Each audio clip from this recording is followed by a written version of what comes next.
आज हम ये समझने वाले हैं कि instance variable and what is the local variable, ये दोनों का काम क्या होता है जावा के अंदर में। सबसे ज़्यादा इंटरव्यू में पूछी जाने वाली चीज़ है। Instance variable means which is created inside the class but outside the method. मतलब अगर ये क्लास है और इस क्लास के अंदर में हमने नेम, ब्रीड और कॉस्ट क्लास डॉग के अंदर में ये तीन चीज़ें डिक्लेयर की हैं और ये मेथड के आउटसाइड है, तो this is called as what, instance variable. And this dog D हमने क्या किया है, ये रेफरेंस वेरिएबल है, इसको हम बोलते हैं local reference variable. So instance variable is something which is created inside the class but outside the method, and this local variable is which is created inside the class and inside the method.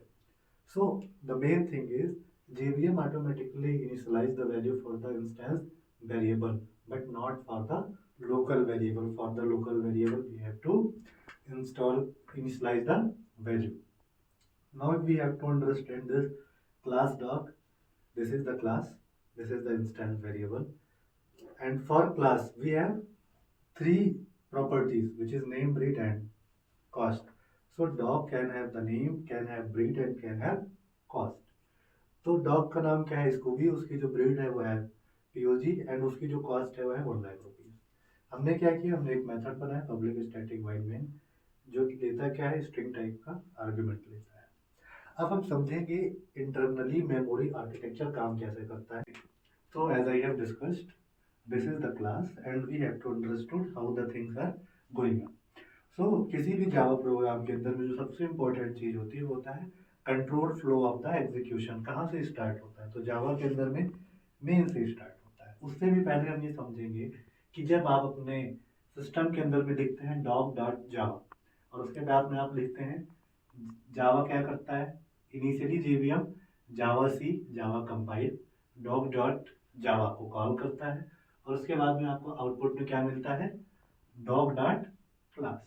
अब ये जो dog dot class file है, ये file हमारी कहाँ जाएगी, class loader के पास में। क्लास लोडर का काम क्या होता है, क्लास लोडर इस डॉग डॉट क्लास फाइल को लेता है और हमारे रैम के अंदर में स्टोर कर देता है, या आप कह सकते हो कि कोड सेगमेंट के अंदर में स्टोर कर देता है। तो हमारे मेमोरी में इनिशियली 4 पार्ट होते हैं, कोड सेगमेंट जहाँ पे हम अपनी डॉट क्लास फाइल लिखते हैं, दूसरा स्टैटिक, तीसरा है स्टैक और चौथा हीप। अब हमारा कंट्रोल फ्लो ऑफ एग्जीक्यूशन जाएगा मेन के पास में।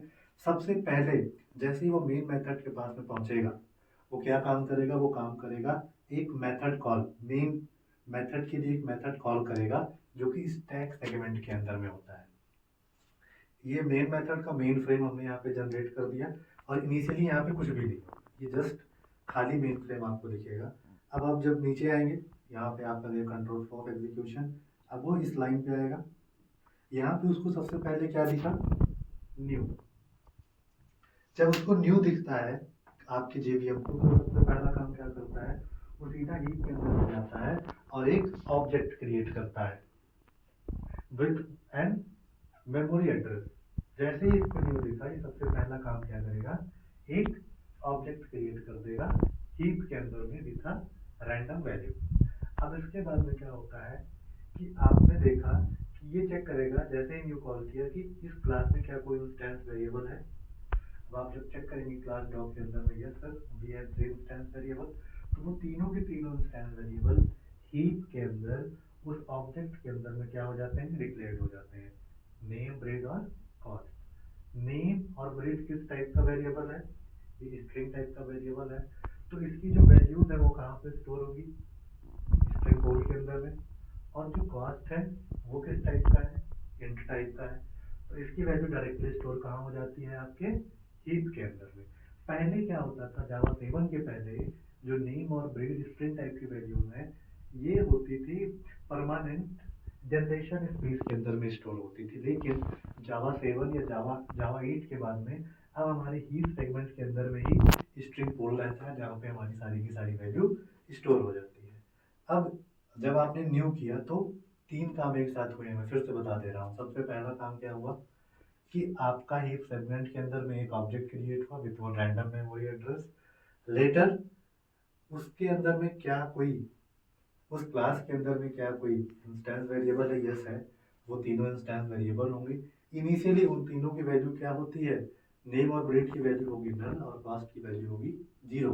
बट क्योंकि इनिशियलाइजर कंस्ट्रक्टर कॉल होने से पहले ही उसकी वैल्यू को इनिशियलाइज कर देता है, इसलिए आप देख रहे हैं name Scooby, breed POG and cost 1 lakh हो गई। इसके बाद में अब इसका जो वैल्यू है वो किसको असाइन होगा, इस रेफरेंस वेरिएबल डी को असाइन होगा। करेक्ट। अब डी कहाँ आएगा, इस मेन फ्रेम जो हमारा मेथड है, मेन मेथड, उस फ्रेम के अंदर में ये डी डिक्लेयर हो जाता है और ये पॉइंट किसको करता है, इस मेमोरी एड्रेस को पॉइंट करता है। तो जब आप देखते हैं एसओपी डी डॉट नेम, तो ये कैसे कॉल हो रहा है, डी डॉट नेम। हमारे पास में इस ऑब्जेक्ट की मेमोरी एड्रेस हमारे रेफरेंस वेरिएबल में स्टोर हो जाती है। तो रेफरेंस वेरिएबल क्या होता है बच्चों, reference variable is something which is holding the memory address of an object. So we are basically storing the memory address of this object, and by the basis of this d we are calling d dot name, d dot breed and d dot cost. I hope this is making sense for you all. Thank you so much.